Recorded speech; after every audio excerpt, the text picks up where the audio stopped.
Bonjour, bonjour bien-aimé, bonjour à tout un chacun, ou bonsoir, ça dépend quand est-ce que vous allez écouter cette vidéo. Au fait, nous sommes ensemble, je le répète chaque fois, c'est pour la lecture de la parole de Dieu.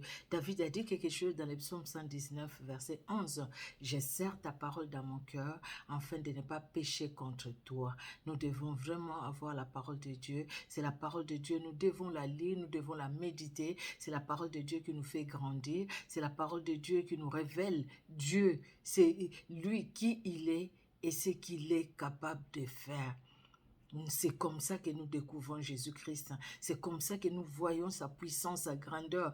Nous disons ce qu'il a fait, il est encore capable de le faire parce qu'il est le même hier, aujourd'hui et éternellement. Et nous sommes dans la joie de glorifier ce puissant Dieu, ce grand Dieu. Amen, amen. Nous allons prier.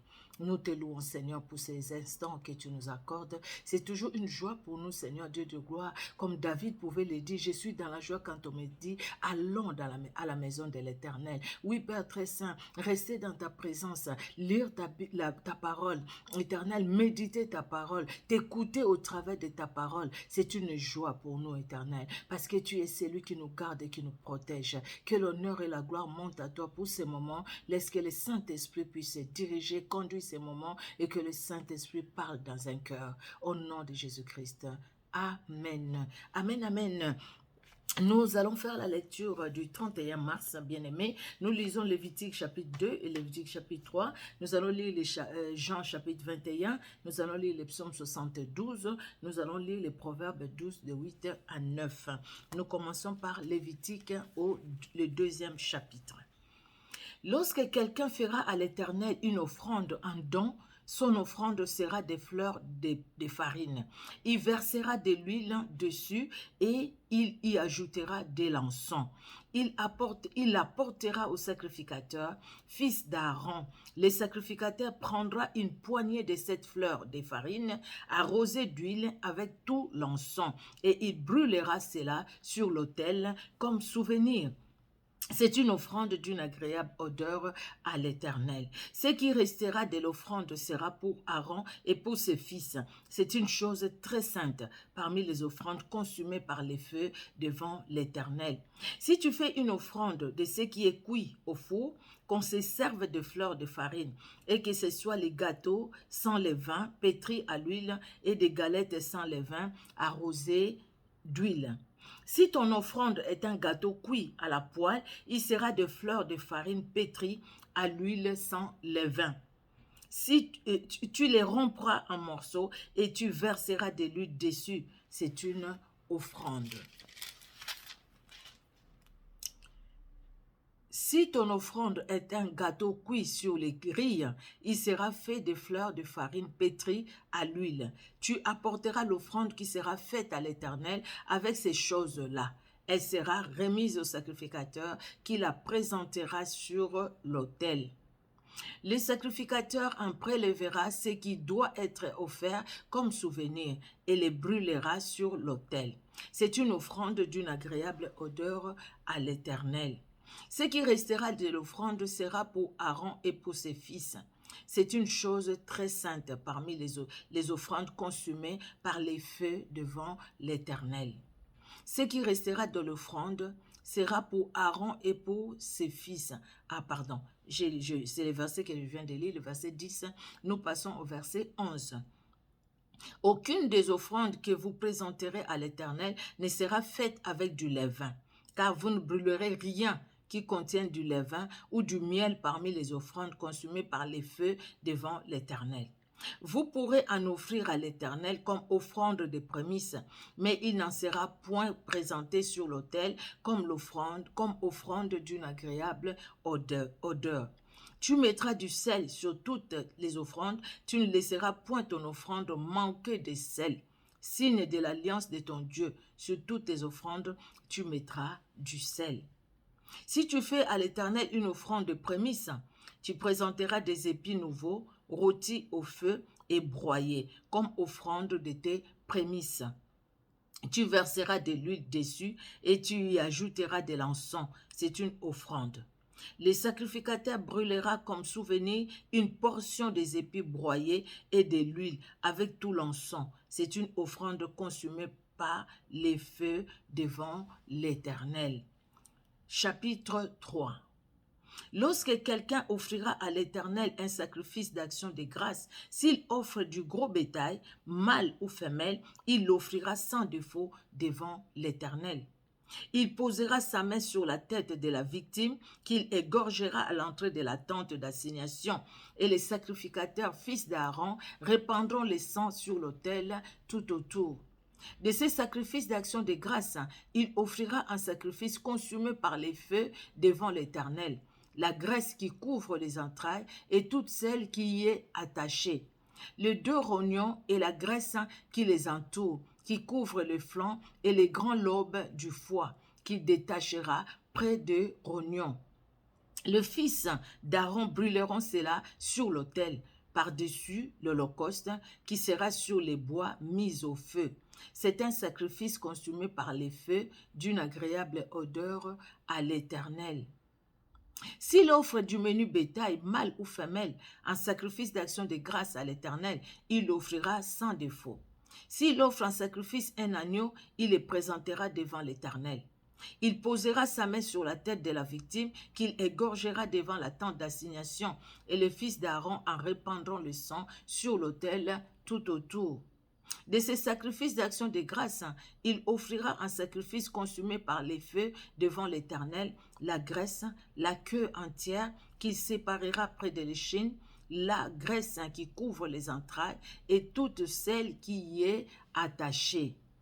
Les deux rognons et la graisse qui les entoure, qui couvre les flancs et les grands lobes du foie qu'il détachera près des rognons.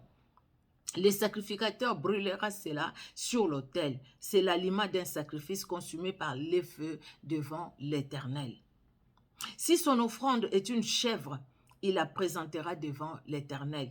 Il posera sa main sur la tête de sa victime qu'il égorgera devant la tente d'assignation, et les fils d'Aaron en répandront le sang sur l'autel tout autour.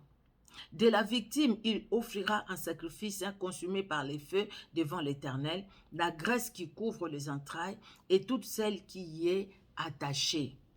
Les 2 rognons et la graisse qui les entoure, qui couvre le flanc et les grands lobes du foie qu'il détachera près des rognons.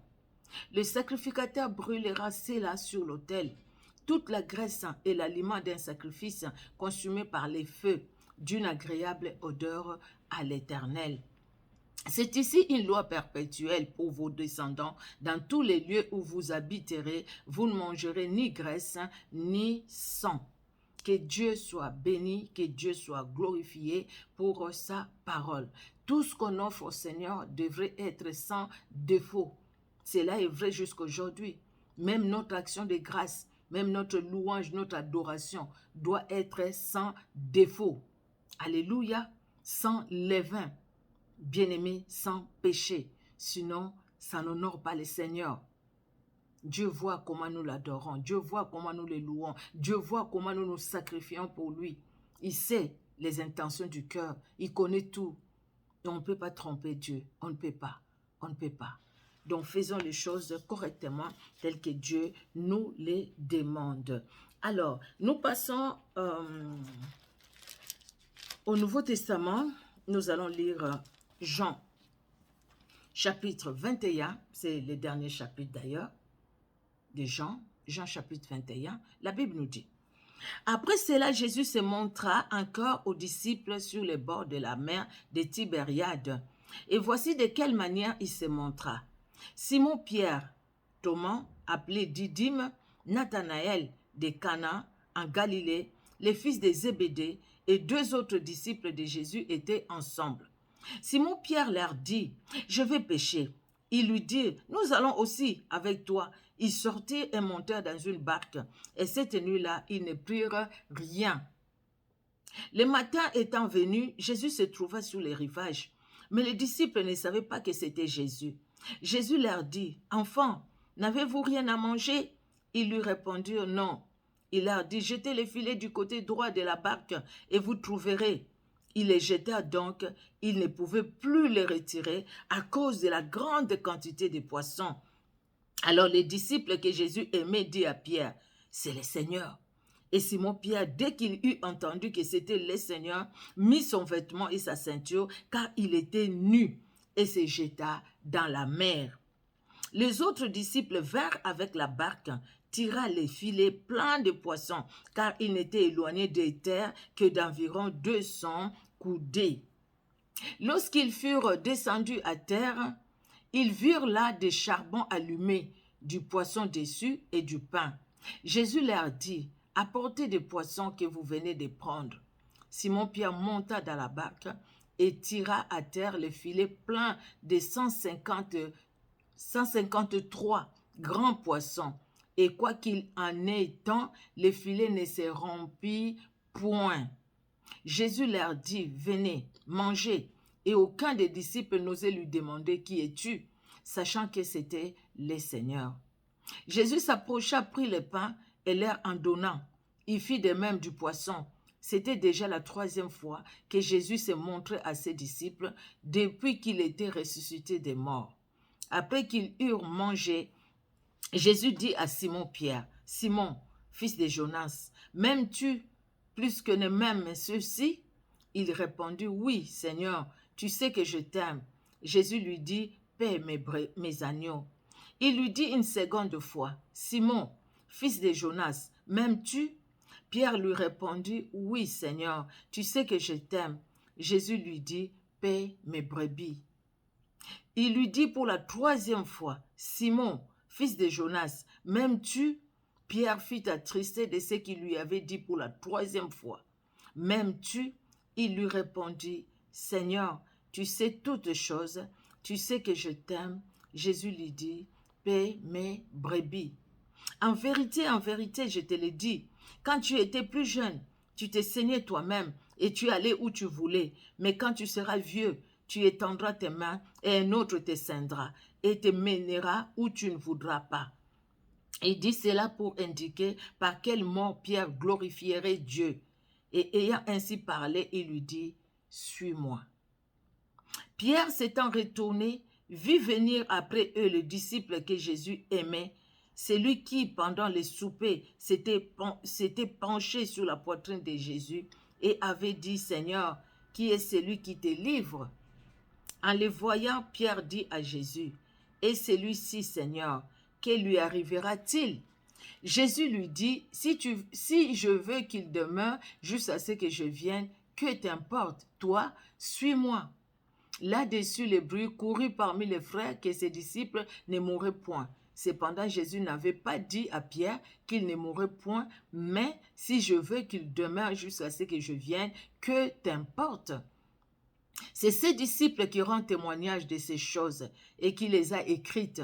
Et nous savons que son témoignage est vrai. Jésus a fait encore beaucoup d'autres choses si on les écrivait en détail. Je ne pense pas que le monde même puisse contenir le livre qu'on écrirait.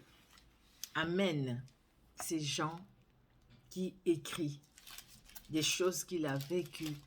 Jésus-Christ est Dieu. Il est grand, il pourvoit et il nous connaît. Il a vu les disciples. C'est lui qui est allé vers les disciples comme il est venu vers nous quand on ne les connaissait pas. Lui nous connaissait et il nous a déjà aimés et il nous aimait. Nous allons aller, bien aimés, dans les psaumes. Nous retournons dans l'Ancien Testament. Dans les psaumes 72 ou 72, selon les Belges. De Salomon, ô Dieu, donne tes jugements au roi et ta justice au fils du roi. Il jugera ton peuple avec justice et tes malheureux avec équité. Les montagnes porteront la paix pour le peuple et les collines aussi par l'effet de ta justice. Il fera droit aux malheureux du peuple, il sauvera les enfants du pauvre et il écrasera l'oppresseur. On te craindra tant que subsistera le soleil, tant que paraîtra la lune, de génération en génération. Il sera comme une pluie qui tombe sur un terrain fauché, comme des ondées qui arrosent la campagne. En ces jours, les justes fleurira et la paix sera grande, jusqu'à ce qu'il n'y ait plus de lune. Il dominera d'une mer à l'autre et du fleuve aux extrémités de la terre. Devant lui, les habitants du désert fléchiront les genoux, et ses ennemis lécheront la poussière. Le roi des Tarsis et des îles payeront des tribus, les rois de Séba et de Saba offriront des présents. Tous les rois se prosterneront devant lui, toutes les nations les serviront. Car il délivrera les pauvres qui crient et les malheureux qui n'ont point d'aide. J'ai relu le verset 12. Car il délivrera les pauvres qui crient et les malheureux qui n'ont point d'aide. Il aura pitié du misérable et de l'indigent, et il sauvera la vie des pauvres. Il les affranchira de l'oppression et de la violence, et leur sang aura du prix à ses yeux. Ils vivront et lui donneront de l'or et des Séba. Ils vivront et lui donneront de l'or de Séba. C'est le verset 15. Ils prieront pour lui sans cesse, ils les béniront chaque jour. Les blés abonderont dans les pays, au sommet des montagnes, et leurs épis s'agiteront comme les arbres du Liban. Les hommes fleuriront dans les villes comme l'herbe de la terre. Son nom subsistera toujours. Aussi longtemps que le soleil, son nom se perpétuera. Par lui, on se bénira mutuellement, et toutes les nations le diront heureux. Béni soit l'Éternel Dieu, le Dieu d'Israël, qui seul fait des prodiges. Béni soit à jamais son nom glorieux, que toute la terre soit remplie de sa gloire. Amen. Amen. Fin des prières de David, fils d'Isaïe. Béni soit à jamais son nom glorieux, le nom de Jésus-Christ de Nazareth, le nom grand et redoutable. Que toute la terre soit remplie de sa gloire. La gloire de Jésus dans nos vies, dans nos cœurs, dans nos familles. Amen. Amen. Alléluia. Que Dieu soit loué. Nous allons, bien aimés, pour finir dans les proverbes. Proverbe 12. Voilà. Proverbe 12. Nous allons lire 31, oui, Proverbe 12, de 8 à 9. De 8 à 9. Proverbe 12, de 8 à 9. Un homme est estimé en raison de son intelligence, et celui qui a le cœur pervers est l'objet du mépris. Mieux vaut être d'une condition humble et avoir un serviteur que de faire les glorieux et de manquer de pain. Que Dieu bénisse sa parole. Merci Seigneur Dieu de gloire pour ta parole qui est la vérité. Et merci Père très saint, parce que tu es là pour nous. Tu es là pour nous enseigner, pour nous éduquer. Tu es là pour nous redresser, pour nous corriger par ta parole. Que l'honneur monte à toi. Au nom de Jésus-Christ de Nazareth, que nous avons prié. Amen. Amen, amen. Que Dieu vous bénisse, bien-aimés. On se donne rendez-vous pour les prochaines vidéos, pour la prochaine vidéo de la lecture de la parole de Dieu. Nous lisons la parole de Dieu ensemble et nous la méditons par la grâce de Dieu. Soyez richement bénis. Au revoir.